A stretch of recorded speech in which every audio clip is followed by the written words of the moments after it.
Shalom, perkenalkan nama saya Yunisi Gondong, NIM 221118060, kelas B12, jurusan Pendidikan Guru Sekolah Dasar, Universitas Kristen Indonesia.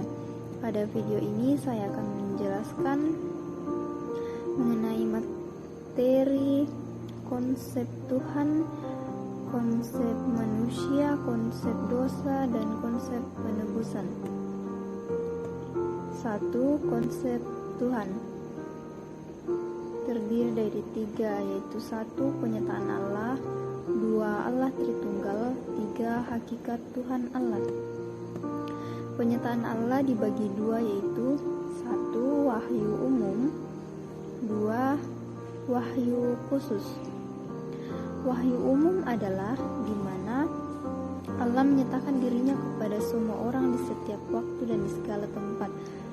Contohnya alam, sejarah, kesadaran hati manusia atau hati nurani manusia. Kemudian wahyu khusus adalah di mana Allah menyatakan dirinya secara khusus kepada orang-orang yang dipilihnya di suatu tempat. Contohnya melalui Yesus Kristus yang bersifat personal dan melalui Alkitab yang bersifat proporsional, yang dimana penyataan dan komunikasi Yesus Kristus saat ini hanya bisa tersedia melalui tulisan Alkitab. Sekalipun masih banyak pendapat mengenai perbedaan penyebutan kata Tuhan dan Allah yang sering kita dengar, tetapi kita akan setuju ketika kita mengatakan kata Tuhan atau Allah, kita memaknainya sebagai pribadi yang berkuasa atas alam semesta dan disembah semua orang beriman. 2. Allah Tritunggal terdiri dari Bapa, Putra, dan Roh Kudus. Bapa sebagai pencipta, Putra sebagai penebus, dan Roh Kudus sebagai penghibur. Meski terdiri dari 3 pribadi, tetapi Allah tetaplah satu. Tidak ada Allah yang lain. Hal ini bisa kita lihat dan baca dalam Yesaya 45 ayat 5. Akulah Tuhan dan tidak ada yang lain, kecuali Aku tidak ada Allah.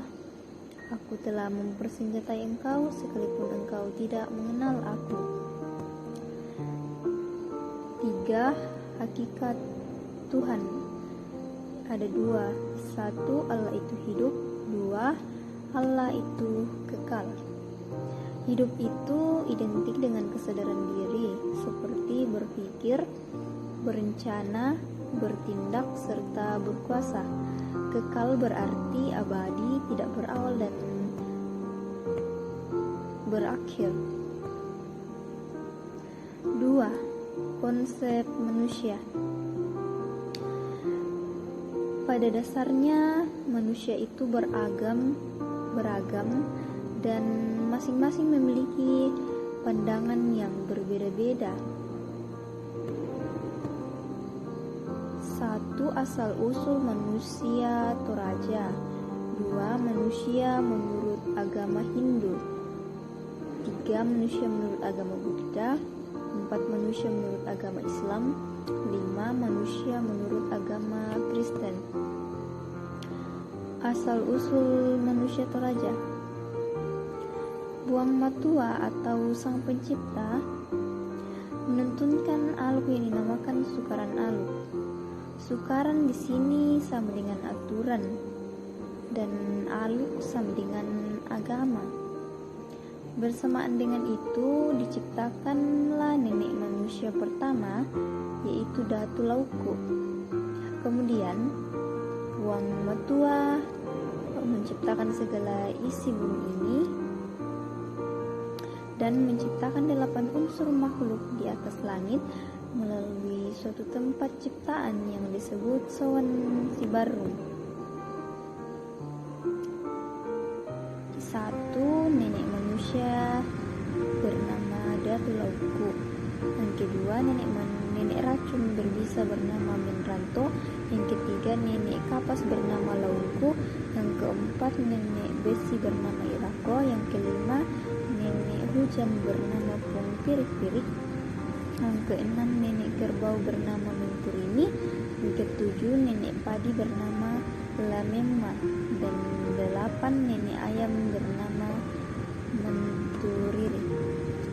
Setelah Puang Matua menciptakan ke-8 makhluk tersebut, maka nenek manusia pertama ialah Datulauko, dibekali dengan sukaran aluk yang kemudian dikenal dengan Aluksanda Pituna, dengan tujuan agar sukaran aluk dapat dilaksanakan untuk memuliakan dan memuja Puang Matua yang selanjutnya dapat diikuti oleh turunan Datulauko yang bernama Pong Mulatau sebagai nenek pertama manusia yang turun dari langit ke bumi. Kemudian yang kedua, manusia menurut agama Hindu. Agama Hindu secara tegas mengajarkan bahwa makna kehidupan bagi manusia Hindu adalah manusia harus mampu mewujudkan tujuan kehidupan yang digariskan oleh tujuan agama, yaitu Moksadham Jagat Hitaya Jaiti Dharma, yakni terbentuknya manusia Hindu bahagia di dunia dan bahagia di dalam surga. Untuk mewujudkan tujuan hidup seperti itu, manusia harus memaknai hidup ini sebagai sebuah hakikat kehidupan yang selalu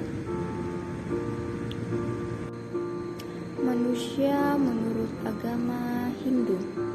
Manusia terdiri dari 3 unsur, Atman, jiwa, dan angga. Jika manusia diumpamakan seperti mobil, maka Atman adalah penggeraknya, jiwa adalah pengendalinya, dan angga adalah kerangkanya. Jiwa dan angga itu sifatnya fana, hancur pada saat manusia mati. Tetapi Atman adalah bagian inti dari manusia dan sifatnya kekal. Atman berasal dari Brahman. Brahman ialah yang mutlak dan yang sempurna. Jika manusia mati, maka Atmannya pun menjelma pada bentuk-bentuk yang lain sesuai dengan karmanya. Atman itulah yang lahir berulang-ulang atau disebut reinkarnasi. Apabila Atman itu telah bersatu dengan Brahman, maka itulah yang disebut suasana moksa atau tujuan hidup. Status atau keberadaan manusia, Atman, jiwa, dan angga ditentukan oleh karma seseorang. Apabila karmanya baik, maka status keberadaannya semakin tinggi dan terhormat, dan sebaliknya. Kemudian ketiga, manusia menurut agama Buddha. Manusia terdiri dari nama rupa. Nama berarti roh dan rupa berarti tubuh. Manusia sebagai nama rupa sama sekali tidak memiliki kepribadian, sehingga manusia sama sekali tidak mempunyai beban apapun sebagai tanggungan sebab dan akibat. Bila manusia menuruti norma-norma, ia dapat terlepas dari prasangka bahwa ia adalah pribadi. Lalu manusia dapat bebas dari nafsu-nafsu yang membara. Selama nafsu dimiliki manusia itu, maka dia tidak akan sampai kepada kebebasan, kesempurnaan. Menurut ajaran agama Buddha, agar manusia sampai kepada kesempurnaan atau nirwana, maka dia harus menghilangkan hawa nafsu dan egoisme. Kemudian, manusia menurut agama Islam menegaskan tentang konsep penciptaan. Hakikat manusia adalah berasal dari ciptaan Allah. Hidup menurut Islam bukan hanya kehidupan duniawi, tetapi berkelanjutan. Akhir hidup di dunia adalah sebagai masa bakti. Manusia disebut abdi, artinya hamba. Apa yang dipetik di akhirat adalah hasil tanaman di dunia. Amal baik akan berbalas baik, amal buruk akan berbalas buruk. Kemudian manusia menurut agama Kristen. Iman Kristen meyakini bahwa langit, bumi beserta dengan segala isinya diciptakan oleh Tuhan. Hal itu dapat kita lihat dalam Alkitab, khususnya Kejadian pasal 1-3. Berfirmanlah Allah, baiklah kita menjadikan manusia menurut gambar dan rupa kita, supaya mereka berkuasa atas ikan-ikan di laut dan burung-burung di udara dan atas ternak dan atas seluruh bumi dan atas segala binatang melata yang merayap di bumi. Kemudian maka Allah menciptakan manusia itu menurut gambarnya, dan menurut gambar Allah diciptakannya dia, laki-laki dan perempuan diciptakannya mereka. Ketika itu Tuhan Allah membentuk manusia itu dari debu tanah dan menghembuskan nafas hidup ke dalam hidungnya. Demikianlah manusia itu menjadi makhluk yang hidup. Kemudian menurut Alkitab, Kejadian pasal 2 ayat 7 mengatakan bahwa Tuhan membentuk manusia dari debu tanah dan menghembuskan nafas hidup ke dalam hidungnya. Demikian manusia makhluk yang hidup. Kemudian tujuan Allah menciptakan manusia adalah untuk memuliakan Allah, sehingga ini yang menjadi alasan kenapa manusia diciptakan serupa menurut gambar Allah. Yang ketiga, Allah membuat hubungan perjanjian dengan manusia. Allah menjanjikan berkat dan rahmat-Nya, sedangkan manusia harus menguasai alam dengan menyadari statusnya sebagai ciptaan di bawah kuasa kedaulatan Allah. Keempat, namun manusia melanggar perjanjian itu dengan memberontak kekuasaan Allah dalam cobaan iblis. Manusia menempatkan dirinya di luar kekuasaan Allah dan menyembah ciptaan daripada pencipta. Oleh karena itu manusia jatuh ke dalam penghakiman Allah. Dalam kejatuhan dalam dosa, gambar Allah dalam hati manusia tidak sama sekali rusak dan binasa, tetapi rusak sedemikian rupa hingga yang masih tersisa merupakan sesuatu yang cacatnya mengerikan. Konsep dosa. Dari hasil eksplorasi pada Alkitab bisa ditemukan tentang beberapa pengertian dosa tersebut.